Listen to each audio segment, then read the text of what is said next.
I don't need to spend too much time introducing myself because hopefully you all just met me. Again, I'm Ryan Handy with Headwaters Economics, and I'm hoping that this session is going to be much more of a nitty-gritty discussion of specific interventions that planners can make to reduce wildfire risk.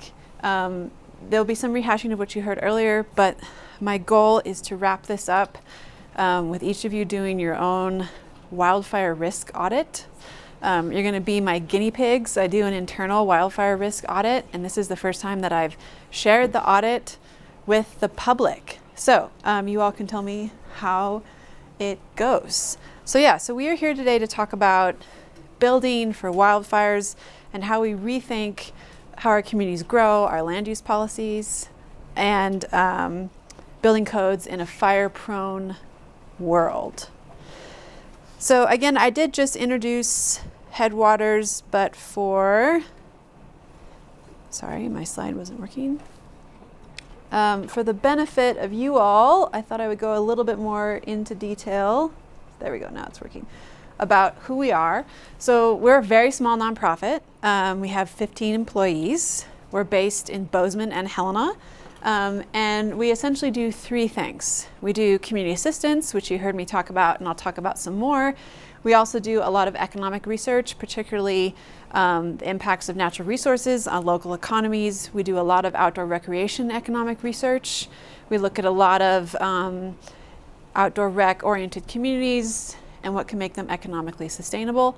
And the final piece of what we do are data tools. We maintain several data tools on behalf of the federal government. Some of them you may be familiar with. One is wildfire risk to communities, which is a nationwide wildfire risk map. You can find it at wildfirerisk.org. You can look up any county, any census designated place, any state, and look at your wildfire risk. We also have a rural capacity index that looks at capacity for rural communities and explains how we measure capacity. And the other thing that might be of interest of you all is we also maintain a tool, again, on behalf of the Forest Service that helps community apply for community wildfire defense grants. That tool, if you just Google that particular tool, what the tool does is it preloads the grant application for you. So it's really super useful. So again, I am the program manager for CPAW, Community Planning Assistance for Wildfire. And this is, as I said, a free technical assistance program for communities to help you reduce wildfire risk. We really only deal with what I'm calling the built environment, which is familiar to you all. There's a whole world of people who do fire mitigation and home assessments, and we leave that to them. We mostly work with local governments and look at adjusting their zoning, their land use, their development codes to reduce their wildfire risk. There is no application process. It's kind of like rolling applications. So if you send me an email and say you want to do CPAW, cool, you can do CPAW. It's very easy. And we have lots of capacity to take on more communities. What we do with you is what you want to do.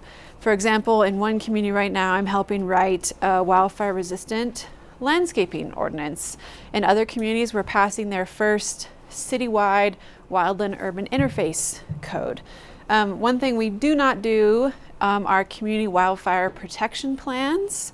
We do not write those, but we're really good at helping you implement the plans. Those plans typically are followed by some action items at the end, and what we really do is get you to implement all of those actions to reduce your wildfire risk. And I mentioned this briefly this morning. I wanted to talk about it again. We're currently doing a program in Colorado to help them implement their new statewide, mandatory statewide wildland urban interface code, similar to I think what you all will be facing in like a year or so.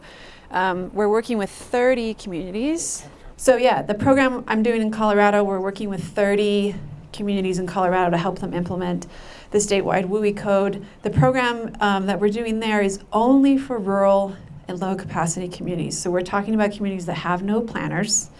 In some cases, they have very limited staff. There are quite a few counties in Colorado that have not adopted the International Building Code, so they have no expertise in enforcing building codes. They have no staff to do so. So part of the expertise we're developing is helping communities like that be able to effectively enforce a wildland-urban interface code. So when you do CPA, you get sort of a suite of products from us. Obviously, land use planning expertise. We work sort of like a consultant, except we're not. We don't exchange money. We sign MOUs. We also have a lot of research and science that we can bring to bear to our work. Quite a few communities we work with have also been subjects of research themselves. We also can really help with disaster communications, outreach. We do a lot of communication materials. And then the final piece, which is sort of implied here, is that we're just intended to be a capacity billing organization. The way things work right now with CPA, we kind of like, once you're a CPA community, you're always a CPA community. So if you reach out and you work with us for a year, and then you circle back a couple years later and you want to do something new, that is totally great, and that happens quite frequently. So today, I just kind of want to recap sort of why wildland-urban interface codes matter. I know you all in Utah are facing this now. If you have not already implemented them, it looks like you likely will be required to do so. What you can do to reduce your wildfire risk in ways that go just beyond your codes, and then finally, looking forward, next steps, and this is where we're going to do the wildfire risk audit that I mentioned. So first, I did touch on some of this morning, but I wanted to add some more details here, why wildland-urban interface codes really matter. So I think from a county government perspective, or from a planner perspective, what I really think about is the problem here is if we don't do something, it's getting very expensive and very costly. I talked about insurance premiums earlier. Wildfires are contributing to more costly disasters, which has all these sort of triggered impacts. It means our insurance is getting non-renewed. It means our premiums are going up. It means more communities and homes are destroyed. It means it becomes harder to get a mortgage, harder to have an affordable home, harder to get municipal bond financing and other public financing mechanisms. And the big sort of ticket thing here is our taxpayers are spending billions of dollars in costs that research really shows can be avoided if we think about how to do this differently. So the solution that WUI codes present, in our view, is that building smartly will save us all. Enacting WUI codes now obviously can reduce your risk of fire loss in the event of a wildfire. It also can make it a lot easier for your community to rebuild if you have a fire and if you have homes destroyed. There's a whole separate bit of research we have about how enacting WUI codes before a fire can help lower the costs of rebuilding after a fire. There is some evidence that suggests you'll have better insurance coverage retainment. I will go more into the cost of the different types of construction, but the difference between wildfire-resistant construction and traditional construction, as we call it, is very minimal. And of course, you're going to have a resilient, safer community with less consequences for federal taxpayers, but also your local taxpayers. So one thing that we encounter a lot when we work with wildland-urban interface codes in communities is fears about the cost of the construction. You heard a question about that in the session earlier, and I also have to say in our work in Colorado, there are quite a few political obstacles, I'll call them, to implementing WUI codes out of fear of what costs these materials will add to the bill. So what I'm going to talk about here specifically are the costs related to new builds, not retrofitting, which is changing existing homes to meet the codes. That's a bit more expensive. But most wildland-urban interface codes as a start apply to new construction. So we're going to look at new construction. So what are we talking about? What are the main big ticket items for new construction to reduce wildfire risk?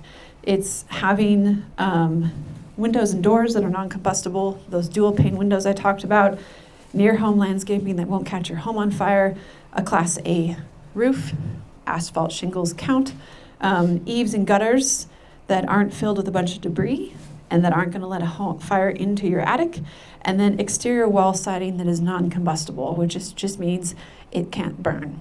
And so an example of this is fiber cement siding. Some of you may be familiar with the name brand, Hardy Board. It's fiber cement siding. Stucco, concrete-based stucco, is also wildfire non-combustible resistant. There are several other different types, but the one that people encounter most commonly is fiber cement. So how much does it cost to do all of this? We have studied for about a decade now how much wildfire-resistant construction adds to the overall bill. And what we have done, we've looked at this in general, but we've also looked at some pre-established wildland-urban interface codes and see how much they add to the cost. So the ones that we looked at here are two codes. One is California's code, which is known as Chapter 7A. And then the second one is the Insurance Institute for Business and Home Safety's code, which I mentioned this morning, which is called Wildfire Prepared Home. And they have like a base version and a plus version. So the code that Utah has just adopted comes from the International Code Council's Wildland Urban Interface Code, which is extremely similar in many ways to California's code. California's code goes further. So I think you could expect to see really comparable cost price raises in Utah with your code. So in California, this, if we're talking about a one-story, roughly 1,800 square foot home, costs will go up about 3%. For wildfire prepared home base, which is extremely similar to the California code, it's a 2% increase. And for the plus, which goes above and beyond and adds some things that I actually think are quite expensive and hard to do, is still only a 3% increase. So we have reams and reams of research about this. We go down into the very specific costs of each material. If you're interested in that, email me and I can send you lots of reports with lots of detail. So how does this all shake out in terms of what is the most effective? So I went over this in my presentation this morning, but just to kind of recap for you, the basic sort of like good stuff is the cheapest. It's also what you can do on a weekend. You can rake up your leaves, take out some plants, clean out your gutters, maybe go to Home Depot and swap your vents. Super easy stuff. The better stuff, which gets more into landscaping and fencing, is more expensive. It's also more effective against radiant heat. But the really sort of like the thing that is really going to make a difference for communities includes protection against both. It is the priciest, but it's also what you all can regulate. And I'm talking about roofs, decking material, siding, basic building codes. So what is the evidence that all of this works, that it's actually going to save a home? There's a lot of research out here that looks at this. There's a lot of numbers about how much wildfire-resistant construction actually translates into home survivability. And I've picked the most conservative number that exists. So there is strong evidence to suggest that building homes in this manner can reduce home loss significantly, and then up to between 40 and 60% of homes exposed to a wildfire with these constructions will survive. So this is typically when people ask me, and if your communities ask you, what is the big, broad evidence that this works? This is what I reference. There is some specific evidence as well. There are a few homes that have survived the fires in LA and the fires in Hawaii that were built to wildfire-resistant standards, in some cases by accident, and they were the only homes to survive. I encourage you to Google, there's lots of names for it. The Maui Miracle is one name, the Red Roof House in Maui. It was a home in Lahaina that was the only home to survive in its neighborhood. It had a metal roof, but more importantly, what it had is a 5-foot non-combustible zone around the home to prevent termite incursion, because it was a historic home. And it ended up making the difference, and the home survived. There's been a lot of research on that particular home. It's really influenced a lot of thinking. So that's when people ask me for a specific example of a home that has survived, that's one that I like to throw out. Okay, so hopefully we've talked a bit about how successful these codes are at actually reducing home loss. And now I want to break down how we as planners can incorporate them into the work that we do and into the departments we work with or the communities we work with to make sure that they are effective. So there are a lot of obstacles to passing wildland-urban interface codes. There are political obstacles, concerns over cost, concerns over availability of material. I don't think either, again, the research suggests that those aren't the case, but those frequently come up. Another big concern that I run into a lot is who is going to enforce all of this? Who's going to monitor this? How do we have the staff capacity to do this? And who's responsible for ensuring that this happens? So I'm hopefully going to break down different interventions you can take that apply to different skill sets. And the point of this is you don't just have to pass a single wildland-urban interface code. You can fold these measures into different aspects of what you do and still achieve the same effect. So we're going to go through some tools that are sort of like the best practices for reducing wildfire risk in a development code, in a zoning code, in a building code. And I'm going to start with landscaping regulations. So many communities, some of you, how many of you have a landscaping ordinance? Okay, good. Not a lot, which is great. But so landscaping ordinances, if you have one existing, are a really effective way to reduce your wildfire risk. This is the place where you could introduce a 0 to 5 non-combustible zone. If this is all that you do in your landscaping code, you have done a lot to reduce wildfire risk. You're effectively doing what that home in Maui did. What does that look like? So that means prohibiting combustible items within 5 feet of a home.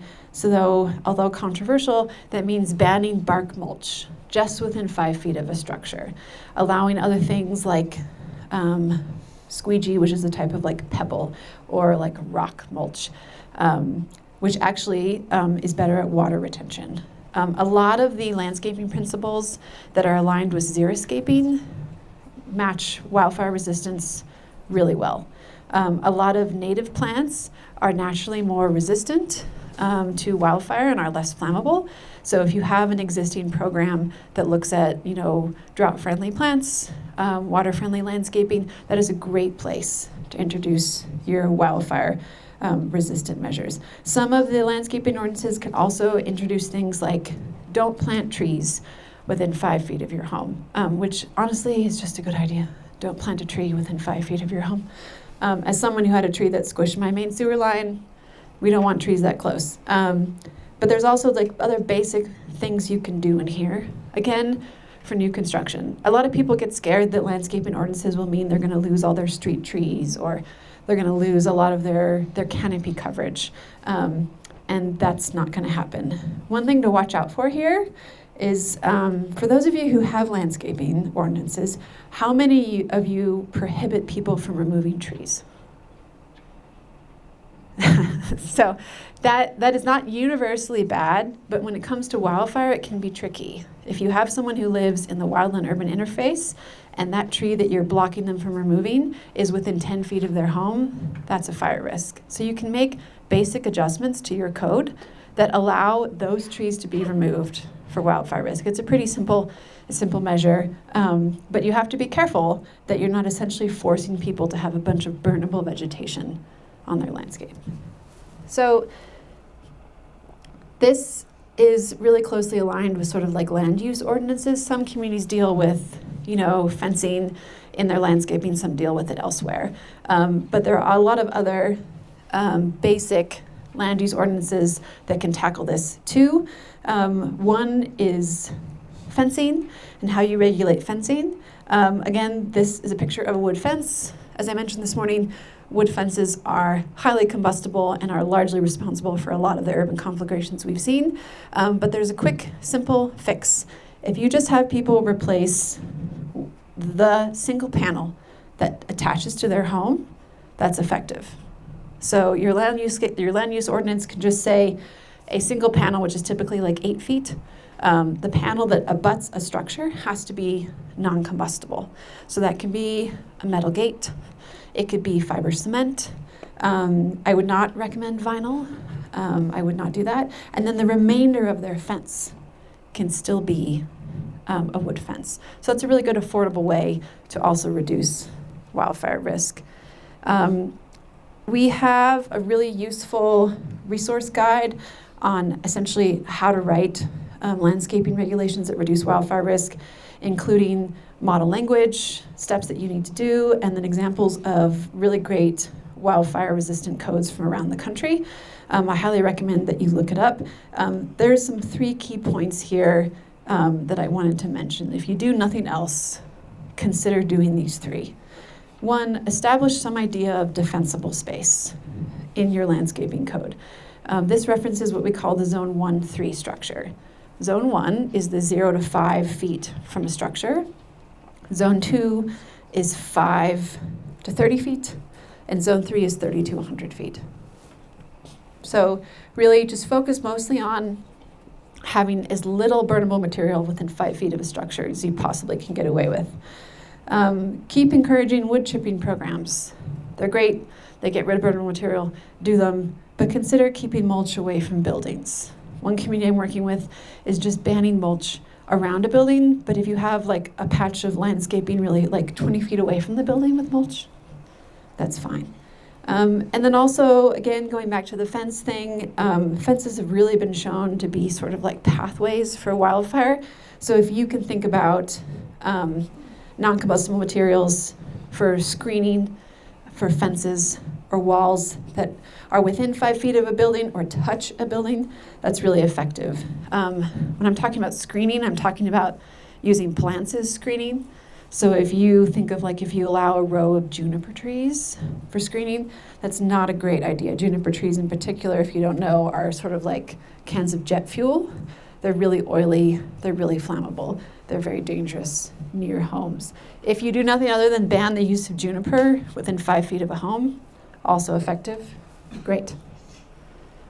Okay, so the next thing that you can do beyond landscaping, and this typically will involve the cooperation of your building department, are adjusting your building codes. Has everyone in here, does your community have, if you work for a community, you have an international building code or a building code in place? Anyone not have a building code in place? It's adopted by the state of Utah.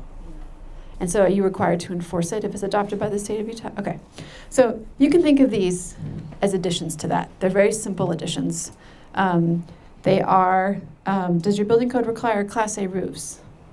It's the 2021 IBC or IRC that's adopted statewide. Yeah, so it should. So you're already covered there. You can also add in decking surfaces where you can do a range of interventions here. You can do fire resistant materials, which are like wood treated materials that are treated to resist fire, all the way to non-combustible, which means they won't burn down. And that's like a Trex decking, which is still a wood composite anyway. But and then you also can look at requiring exterior siding that's non-combustible if you want to do that. And this is, again, fiber cement siding, no vinyl siding, no wood siding. If you don't want to do a full wall, then you can just recommend that people replace the bottom foot of their siding with non-combustible siding, or like the bottom foot that attaches to a deck. And the reason why this is effective is because embers, when they land around your home, typically land around the sort of seams on the ground and start burning up.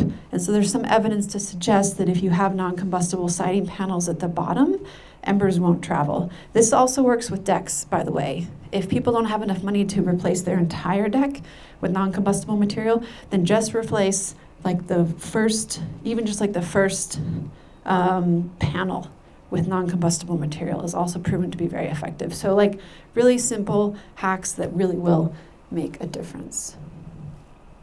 Okay, the next area where we see a lot of wildfire risk potential is in subdivisions. Ensuring that subdivisions in particular are accessible to fire apparatus and have adequate water supply.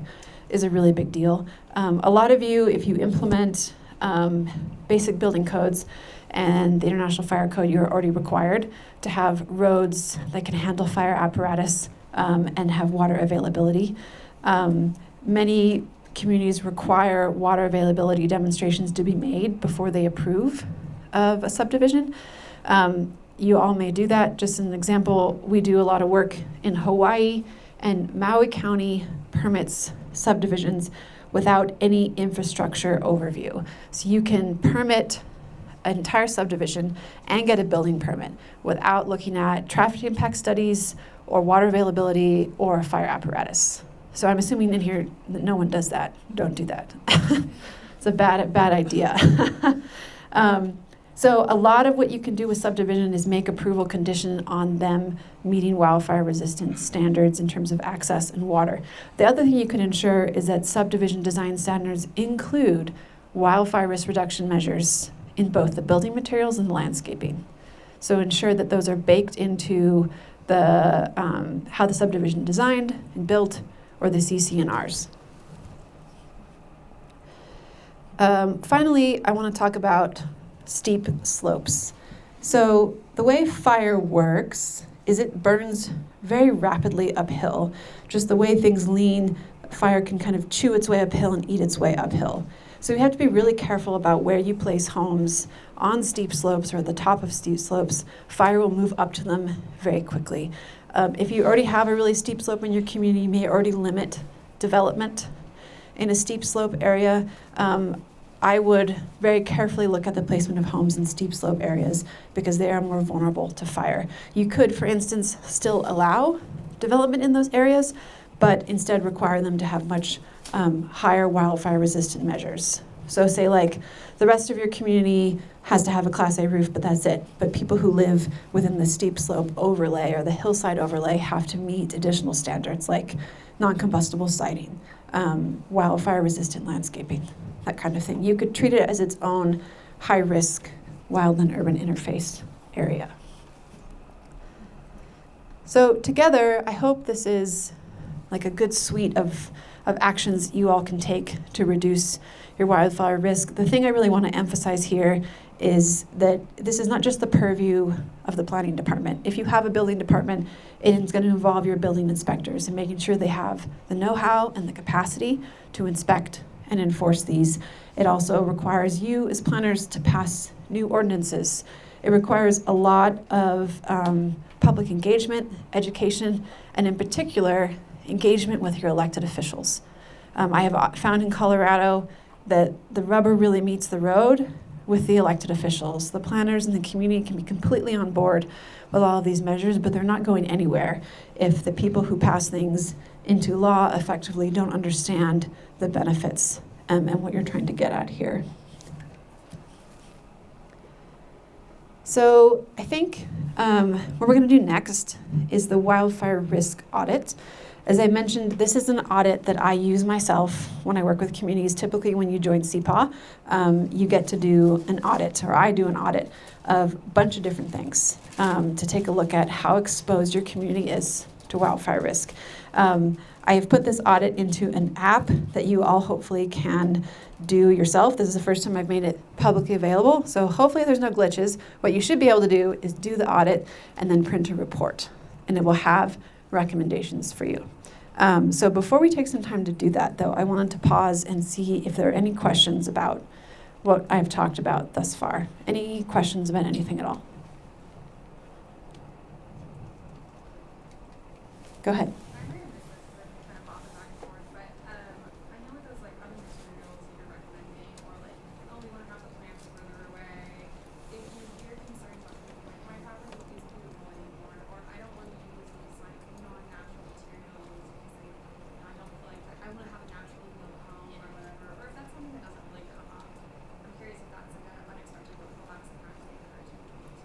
Yeah, I think that there's definitely a roadblock. There is this perception that wildfire-resistant homes are concrete bunkers and that wildfire-resistant landscaping is like a barren lot.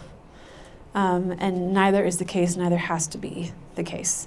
There's a lot of really rich examples of like beautiful landscaping that is like drought-friendly, xeriscaping, native plants, wildfire resistant. One thing I recommend you look at, from Colorado, Northern Waters Sustainable Landscape Templates. They have pre-designed landscaping that meets both drought and wildfire resistance, and they're beautiful landscapes. As for people who want to live in naturally built homes, the fact of the matter is, if your home is made of wood, its risk of burning down is substantially higher. If you want to still allow people to build with that construction, I would definitely consider other measures to reduce their wildfire risk. So, like their landscaping. Technically, the International Code Council's Wildland Urban Interface Code, which Utah has adopted, requires interior sprinklers for all homes. Most communities waive that. Utah, I think, has waived that. It's kind of draconian, but that could be something that you think about requiring for homes that are built of wood materials. I will say some communities with historic wood-built districts have asked me about the effectiveness of exterior sprinklers. They are not effective. Particularly in an urban conflagration environment, they are not a substitute for wildfire-resistant construction. So I'm sorry, bad news for people who have cedar siding. Good news for people who have log cabins. Heavy timber is allowed in construction because it's a much thicker piece of wood. It's a heavier fuel. It takes a lot to burn. So a lot of states, California, Colorado, still allow heavy timber log cabins. Hopefully that answers your question. Yeah, Northern Waters Sustainable Landscape Templates. They were actually designed after the Marshall Fire to help people rebuild, and they're designed by landscape architects. They're pre-approved landscapes and plans so people could just fully take the plan. It comes with wildfire-resistant plant lists, costs, water needs. They're awesome. Yeah, go ahead. So something that I've seen in my community is when we created that WUI boundary map and it was adopted, there was a lot of pushback in our meeting of community members who had said, well, my home is included in the boundary, but the neighbor next to me is not. How can we kind of tackle that problem of saying, well, maybe you should have a house that has more non-flammable materials, but your neighbor necessarily doesn't? How can we tackle that as planners? Yeah, that's a great question. Can I ask, how did you develop your wildfire, your WUI boundary? What did you use to do that? So we used one of the wildfire risk maps, and then also implementing that code that the state had provided. It was kind of a rush to do it just because it was a deadline where we had to meet, and that was in order to get financing later on in case a wildfire did break out. So we looked at kind of just houses that were right next to our hillside. We do have a hillside ordinance as well, but we also have patches of kind of that landscaping that doesn't have homes built on it, and we kind of use that as a buffer to kind of determine maybe we go 5 houses in around that zone where there is an empty lot and kind of go along that hillside. So some houses were included and others were not. Yeah, that's a really great question. So the question was, if anyone heard, what do you do about a wildland urban interface boundary? And residents asking you, why isn't the guy across the street in my boundary? So I'll start with sort of the inside scoop. The reality is that boundary isn't real. Wildfire will not respect it. It will probably go across the street, which is why I often recommend a citywide WUI ordinance eventually, because it makes sense in terms of fire behavior. But starting with the boundary is a really strong and the right start. So also citywide ordinances, I think, are better practice too because of embers. If you have all those high-risk homes that they do catch on fire and they don't have wildfire-resistant construction, they are going to burn down everything that they can reach within miles. I think in your case, what I have found is effective is, basically saying we have to do this. The state has required us to do this, and this is the mapping that we're required to do. And then you can also explore creating your own sort of additional buffer zone. So you have the state's wildland urban interface risk, and then anyone within, half a mile of that has to meet additional measures as well. Maybe not as restrictive. So say like the high risk area has to meet a whole array of issues. The people who are the next level down just to have a Class A roof or just have to have minimal landscaping to show that there is some recognition that fire risk moves beyond and people across the street will be responsible. Hopefully that's helpful. That's a very tricky situation. Yes, go ahead. I'd just like to add to what you said. If possible in your community, education can go a really long way. Because there are people that say, well, why them and not me kind of thing. But I think with the visuals of what we've seen in some fires in other communities, that gets people going, well, I really don't want that to happen in this mass devastation. So if you have the means to do an educational resource website and do a mass campaign for your community, just educating them about ways to harden their home, people are pretty responsive to that. And if you can partner with the fire marshal or the fire district or whomever, there's also some state resources that they can help out where there's checklists and other things. People can come on site and have a look at a home and say things that you can do to help change it. People are often pretty responsive just because, insurance can be tricky and otherwise, and you don't want their home to burn down. So that goes a long way. Yeah. It was kind of a similar thing. We had our fire marshal there, we had our building official there at our public meeting, and it was just a lot of pushback of, well, you're causing my insurance on my home to raise, but the person next to me doesn't have to deal with that. And we had kind of just projected that, yes, this boundary line is going to move, and we could maybe in the future feel that we need to move that boundary Yeah. line, and more houses are going to be included in that. But it is tricky of saying, well, for right now, it's adopted, and this is kind of what goes. That's a great point. Two things that you made me think of. One, incentives for people to comply with wildfire-resistant construction, waiving permit fees, expediting their application. Those have also been shown to work. Also on the insurance point, a lot of people think that if they get designated as high wildfire risk, their insurance premium will go up. That is not how it works. Insurers have, as you know, I'm sure, super sophisticated maps. They already know. And a lot of there's always a concern about if you pass this code, it's going to affect my insurance. If anything, there's evidence to suggest it will result in more retainment. I saw one more question, and then we're going to move on to our wildfire audit. Go ahead. Yes, so if your home happens to be, or maybe a subdivision not within the risk area, would we still apply those same landscape and those measures across those? So I would say you don't have to.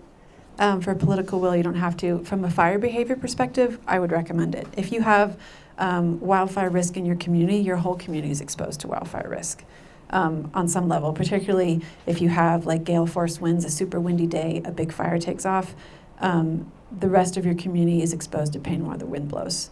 So best practice would suggest, yes, you should do that, but you also, as sort of like a political will piece, you don't have to.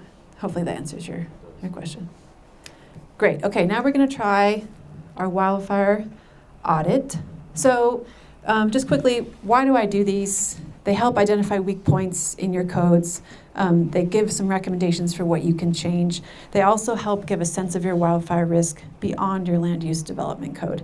Some of the things we look at are water, how wildfire will affect your water, your post-fire flooding exposure, and also the exposure of your public infrastructure. So like your culverts, your roads, your bridges, your public utilities. Okay, so I'm hoping this all works.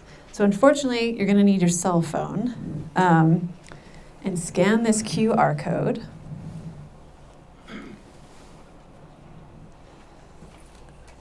Let's see if I can get it to work. And it's going to take you, after a second, to our wildfire risk audit. So we don't have a ton of time, and I wanted to have a little bit of a report out for this. So you fill in your community name, your name if you want to, you don't have to. I'm not going to see this, so. And there's a series of questions, yes or no questions or unsure. So I'm going to give you all 10 minutes to do this. If you can't finish it in that time, that's totally fine. If a question doesn't make sense to you, holler. So just fill out the yes, no, unsure, and then at the end, click Submit. Anyone have difficulty getting it? Like everyone's looking at their phone, so that's probably good. An unusually good sign. Okay.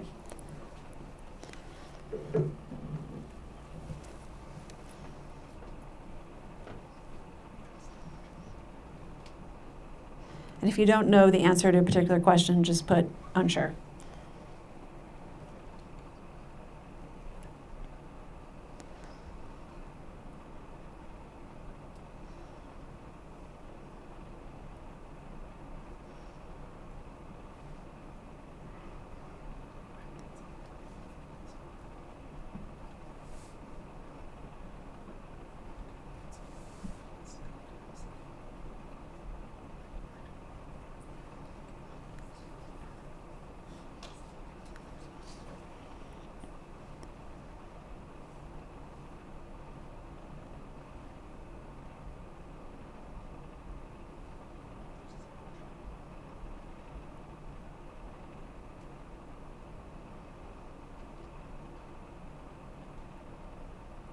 You'll notice as you're doing this that yes doesn't always correlate to good and no doesn't always correlate to bad. There are some answers that mean you have higher risk, other answers that mean you have lower risk.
While you guys are filling this out, I'm going to talk a little bit about the, in the public infrastructure section, there's a question about what types of pipes that you have.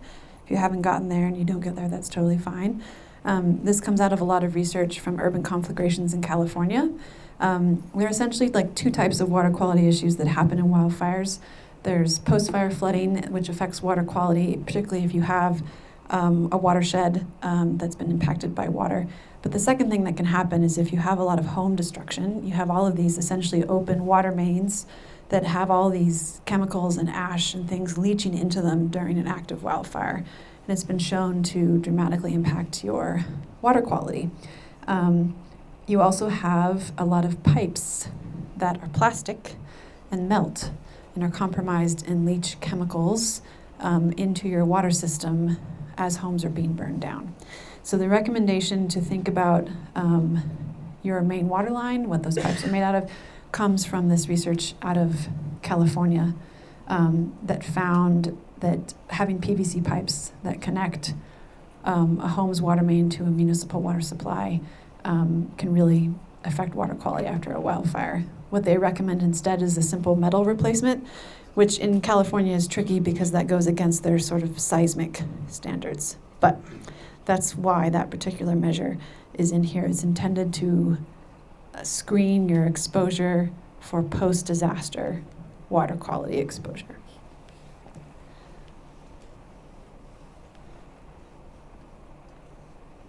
Also, as a fun fact, if you all followed the fires in California, they had an issue called depressurization, where so many homes are burned down at once, their water system is no longer pressurized and they don't have enough water. This was not caused by a lack of water availability, it was caused by so many homes being burned down at one time. I don't think there's any fixes for that yet, but it's interesting. Another thing you might consider implementing in that case is a backflow prevention device. Can also protect your water supply in the event that a home is lost. Many communities already do that, but new effectiveness for it. Okay, I'm going to give you a few more minutes, and then we're going to wrap up, and I want to hear from you all. First of all, is it working? Has anyone hit submit? And you got a report? Yay, good.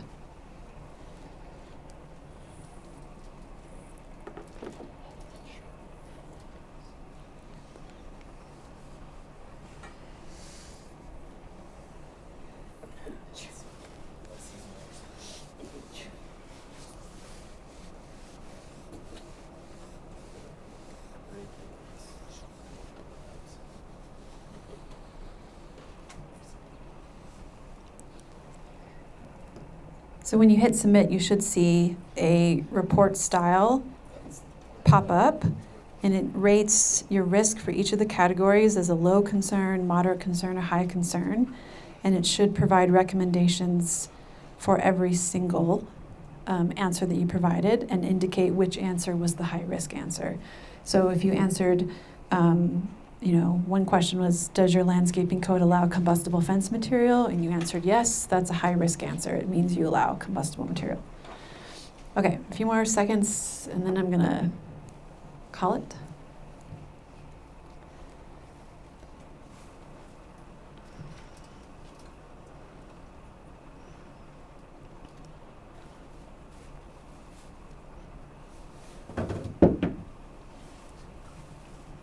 Okay, if you haven't clicked submit, click submit, and you should get this generated report.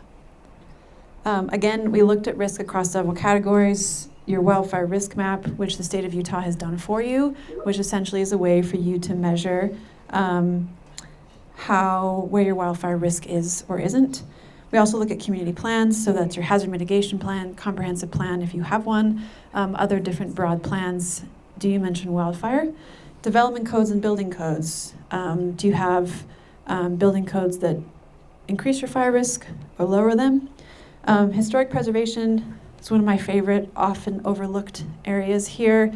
A lot of what we do in historic preservation encourages wildfire risk. I actually did a bunch of research on this. You can find it on our website. The Department of the Interior is actually looking at issuing a policy brief within the next year that provides more wiggle room for historic preservationists to decrease wildfire risk. So this means things like you will not be required to replace cedar shake shingles on a historic building if it's been proven to have wildfire risk. So, interesting.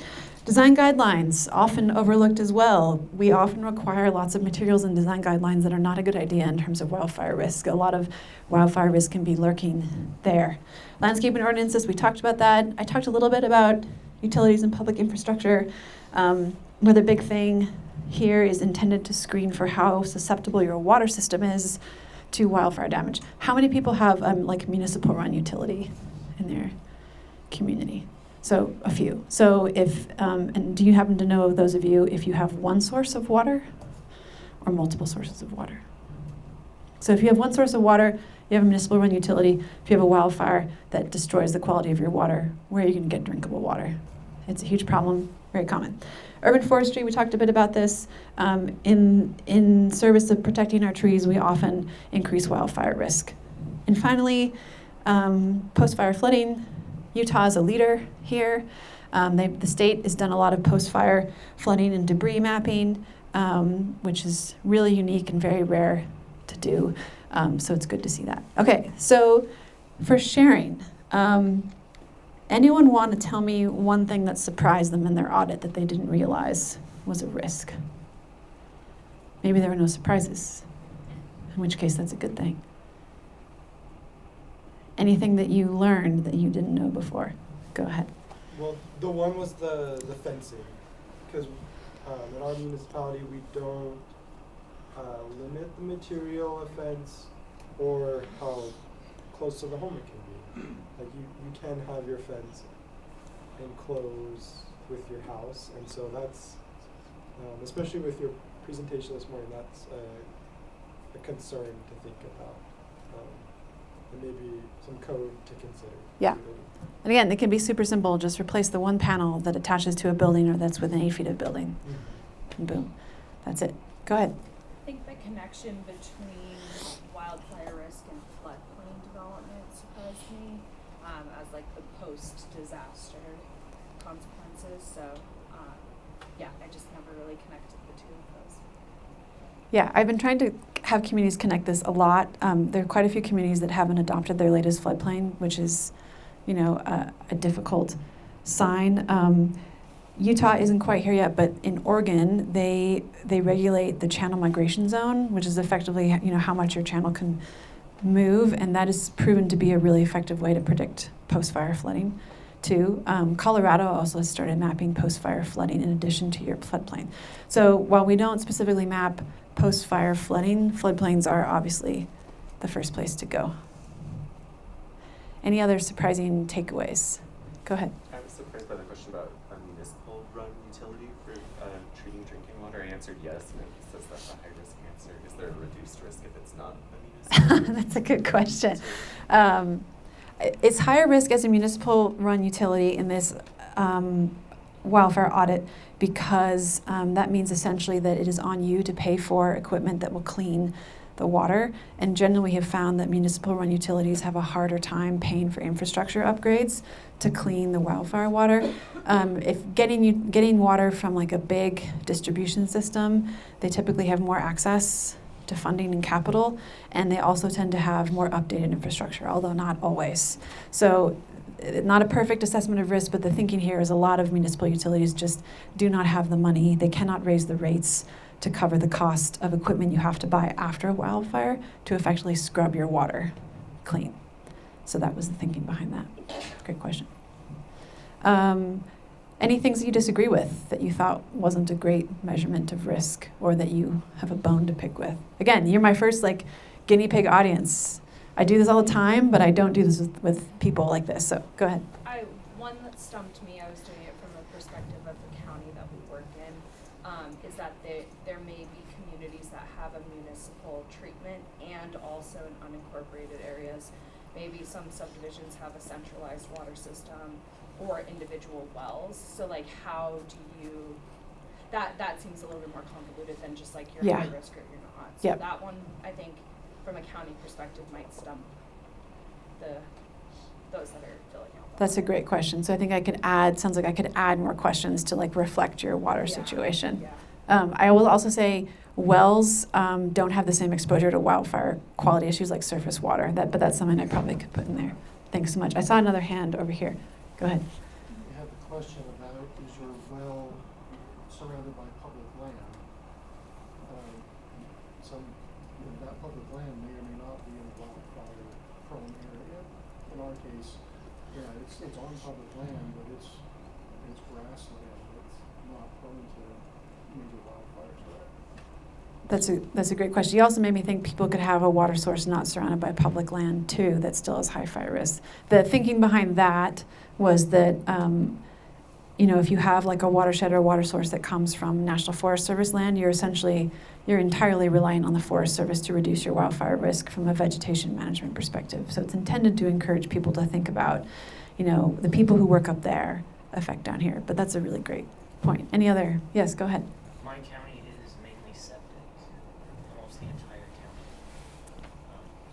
When you think about wildfires and making those health hazards, if we're talking about floodplains and water sources. Yeah, that's a really good question. This field, there really isn't a ton of research in this field. It's mostly been done on surface water, not on groundwater. I've never seen any research on septic. My immediate thoughts about septic is post-wildfire concerns could include flooding. There's obviously concerns with septics and flooding. The other thing is if you have an area that's burnable and you have a septic tank that is like above ground or is vulnerable, that can be destroyed in a fire and then will leach all the stuff into the water. But yeah, these are mostly intended to screen for surface water, so we completely overlook that. Yeah, go ahead. I'm with Utah DEM, Emergency Management, and oversee the hazard mitigation plan for the state. I just think the one question I saw was like, does your county have a mitigation plan? And Utah's been interesting where it's kind of spread out. We have a lot of AOGs that do the plans, or we have like individual water districts that have their own plans.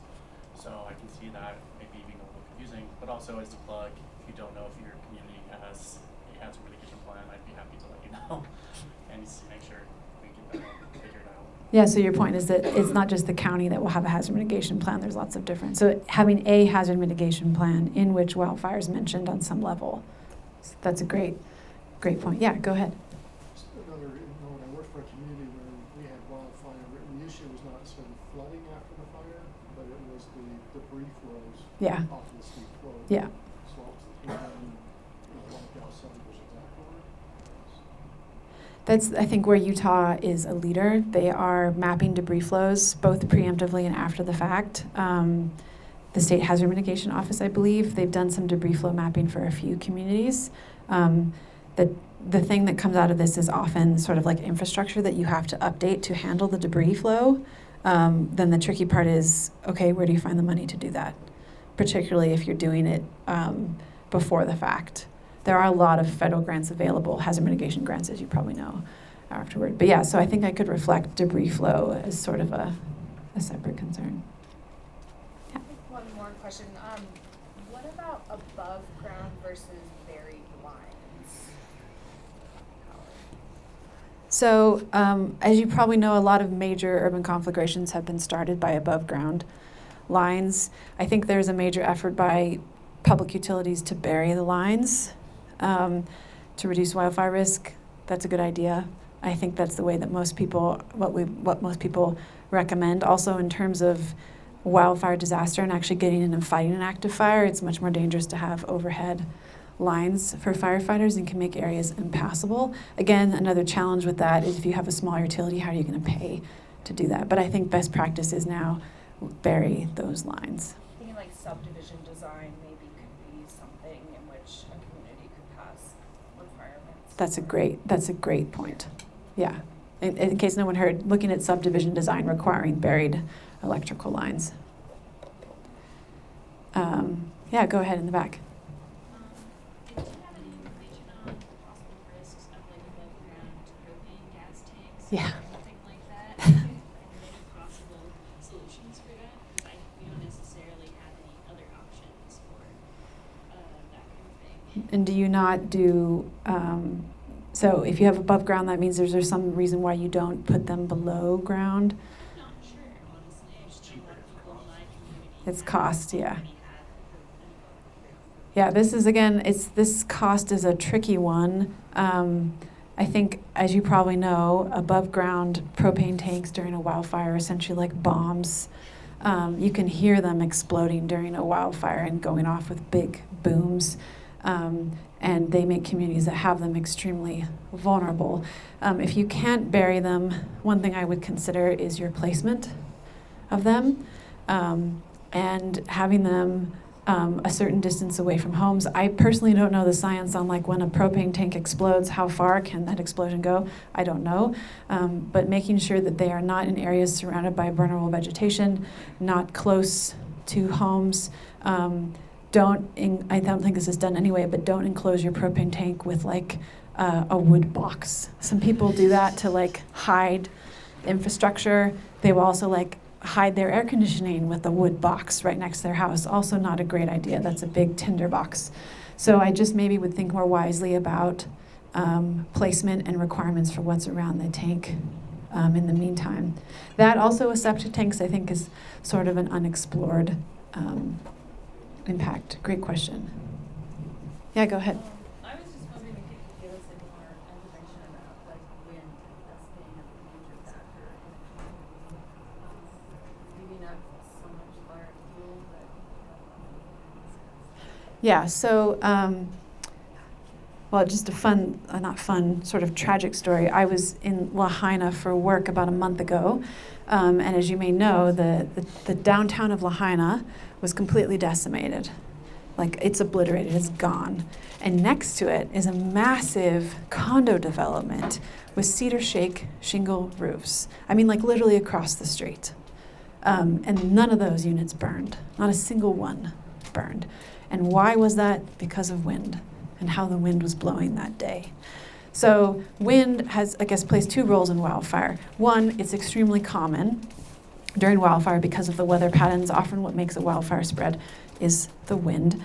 Fires can also generate their own weather, which can contribute to wind. Wind is what carries embers. It's what makes embers fly for miles in front of a fire front. So again, just thinking of a fire starting in the woods, there's rarely a wildfire without a wind event. And it mostly means the fire is going to be carried really far. Also, the direction that wind blows is entirely unpredictable, which is why I think I spoke earlier about thinking of wildfires as not a specific discrete boundary, but as a region-wide or city-wide problem. You cannot predict where the wind is going to blow on the day the fire starts. It may burn the downtown, it may not. It may burn a subdivision, it may not. It may completely blow over your high wildfire risk boundary and go right into the center of your downtown. And that's entirely because of wind, which is, again, if you can do it, why I highly encourage looking at your wildfire risks as a holistic and not a specific problem. I hope that addresses your concern. Well, I think we're over time here. So thank you all so much. I'm going to put up my email again. If you want to learn more about our research, please contact me. I'll send it to you. If you're interested in participating in CPAW, even if you already have a WUI code and you just want to refine it or do some different things with it, please contact us. If you just want some educational materials, we've got loads. Thank you all so much for being my guinea pigs. 2, with your wildfire risk audit. If you're looking through the audit later and you think, wow, this is really weird, I don't get this, email me. I'm refining it again for the public. Every time I do it with a community, I learn something new about their particular context that makes it better. So thank you all so much.